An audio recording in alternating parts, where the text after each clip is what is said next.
নামাজে সালাম ফিরিয়ে মা বোনেরা আল্লাহর তিনটি নাম ৭ বার পড়ুন, আপনার রিজিকে কোনো অভাব হবে না। আল্লাহ পাক রব্বুল আলামিন আপনাকে সম্পদশালী বানিয়ে দিবেন। ওই সংসারের ভিতরে আল্লাহ পাক রব্বুল আলামিন টাকা পয়সা দান করবেন। একটা কাঁচামরিচের জন্য কারো কাছে হাত পাততে হবে না। প্রত্যেকটা মা বোনরাই চান যাতে করে আপনার সংসারের ভিতরে শান্তি আসুক, আপনার সংসারের ভিতরে বরকত আসুক। তবে আল্লাহ তাআলার গুণবাচক নাম পড়ে যদি দোয়া করা হয়, এই দোয়া কিন্তু আল্লাহ কবুল করেন। এটা আমরা অনেকেই জানি না। পবিত্র কুরআনুল কারীম খুলেন, আল্লাহ নিজে বলে দিয়েছেন ৯ নম্বর পারা ১৩ নম্বর পৃষ্ঠার ৪ নম্বর লাইন সূরা আরাফের ১৮০ নম্বর আয়াতে আল্লাহ বলছেন, ওয়ালিল্লাহিল আসমাউল হুসনা ফাদউহু বিহা। আল্লাহ তাআলার গুণবাচক কিছু নাম রয়েছে, এই নাম পড়ে দোয়া করলে আল্লাহ পাক রব্বুল আলামিন সাথে সাথে সেই দোয়াগুলো কবুল করে নেন।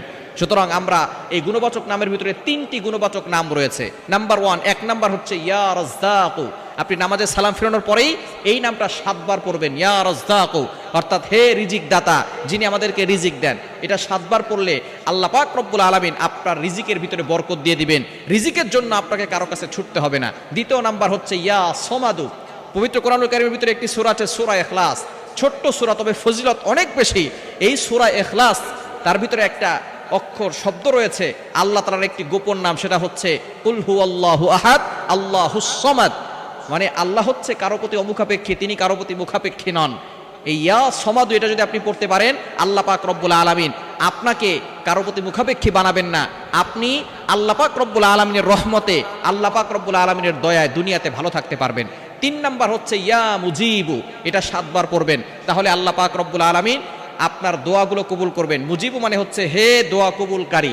সুতরাং আপনি এই 3টি আল্লাহ তাআলার গুণবাচক নাম, ইয়া রাজ্জাকু, ইয়া সমাদু, ইয়া মুজিবু, নামাজের পরে সালাম ফিরিয়ে অন্যান্য আমল করার পাশাপাশি আমলটা ৭ বার করে এই নামগুলো পড়বেন। আল্লাহ পাক রব্বুল আলামিন সকল অভাব দূর করে দিবেন এবং আপনার দোয়াগুলো কবুল করবেন। অনেক মা বোন আমাদের কাছে ফোন দিয়ে বলে, হুজুর স্বামী পরকীয়া করে, সন্তান কথা শোনে না, এবং মেয়েটা পরকীয়া লিপ্ত হয়ে গিয়েছে, হারাম রিলেশনে লিপ্ত হয়ে গিয়েছে, বিভিন্ন ধরনের সমস্যা, ছেলের পাসপোর্ট সমস্যা, ভিসা হচ্ছে না, যত ধরনের সমস্যা আছে, আপনি আল্লাহ তাআলার এই 3টি গুণবাচক নাম পড়ে দোয়া করেন, দেখবেন আল্লাহ পাক রব্বুল আলামিন আপনার দোয়াগুলো কবুল করবেন, সংসারের ভিতরে বরকত দান করবেন, আপনাকে সম্পদশালী বানাবেন এবং সকল ধরনের অভাব থেকে আল্লাহ আপনাকে মুক্তির ব্যবস্থা করে দিবেন।